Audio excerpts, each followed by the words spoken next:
things that happen here, no stranger would it be if we met at midnight in the hanging tree.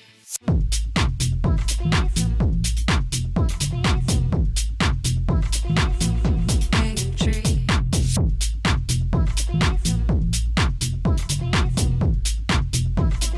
Stranger would it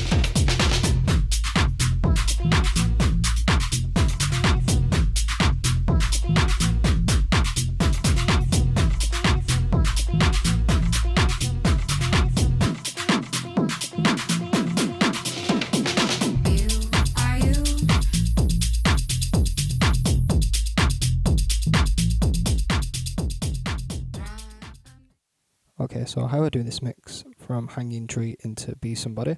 In fact, I just use a bit of the sample over Be Somebody, just over Hanging Tree. So the first thing I do is set a 4-beat loop. So I've just sampled the section where it says wants to be some.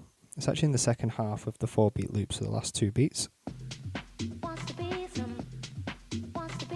So it just keeps looping that over and over again. Now I've took the highs out because there is quite a bit of noise on this. So I took the highs out just there. Kept the mids in and took the bass out slightly just so it doesn't clash with the other track. So what I do on the build up until Hanging Tree, I'll get this loop going, and then when the beat drops, when the beat kicks in, I'll just flick Be Somebody straight up into it. So I'll show you.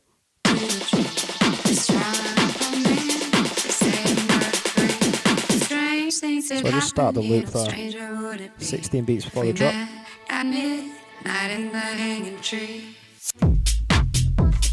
then just flick that up. Now if you listen to it without, it is just a basic beat, very good beat, don't get me wrong. But I just add in a bit more with the Be Somebody loop there. And if you're into your house music, you'll know what track's coming next, just to add a bit of anticipation. Now as you heard then with the Hanging Tree, it does have some vocals in, so what I've done is I've set green cue points at every vocal, just so I know when to pull the track out on Be Somebody, just so the vocals don't clash over the 2 tunes. So I'll just show you. So I'll split this on a bit. So when the green marker comes up now, you'll hear the vocal.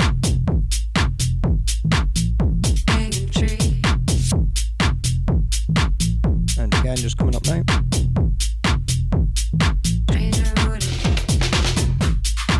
So you don't really want them to clash.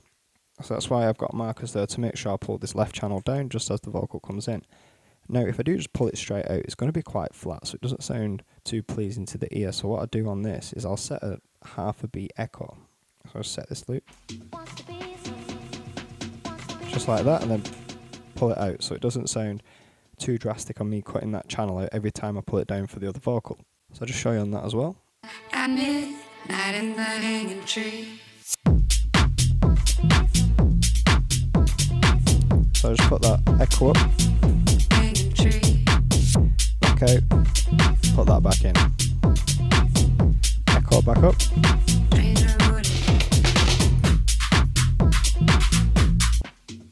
just so it doesn't sound too abrupt to me pulling that channel down. Now when it gets to the blue marker, I've got a blue marker set up. So I've got a blue marker here, and what I'm going to do on that blue marker is half the loop. So I've got this loop going. Now I'm going to half the loop just to create my own build up a bit. But if I did just press the half loop here, it won't even loop any of the vocals, so it's just that beat, so it's pretty irrelevant that I do that. So what I did is I set another loop, which is 2 beats long, which just highlights the second part, the second half of the original 4-beat loop that I was using. So instead of this bit, I press the second loop button here, and it's just the second 2 beats of that. And then once that's going, I can just press the half of loop, so I can half of that down to 1 beat.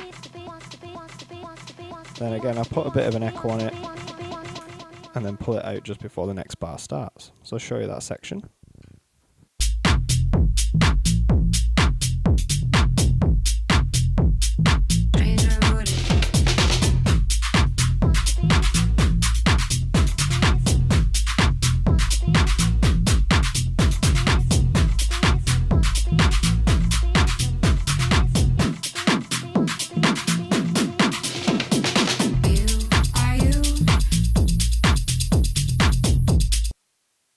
Okay, so I do just add a bit of extra low pass filter as well to drag that out slightly.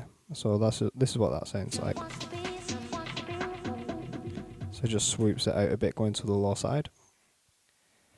And that's basically how I do that mix, just adding a bit more of effect to the hanging tree beat when it does drop there. So I'll just show you everything all over again. You should be able to pick up what I'm doing on this mix.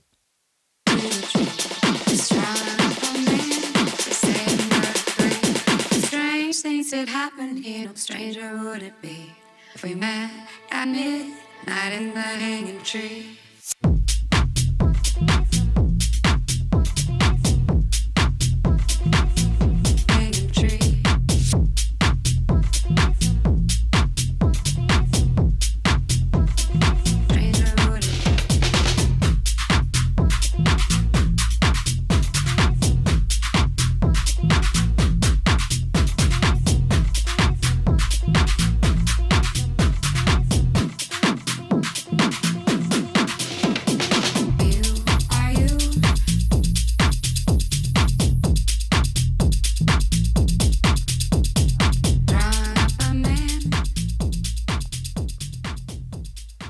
Okay, so that's how I do that mix. Remember guys, if you do want to learn how to DJ, I do have some beginner courses whether you've got equipment or not. So you can just be using your laptop or using the equipment like this. Just head over to 10steps2dj.com to find out more.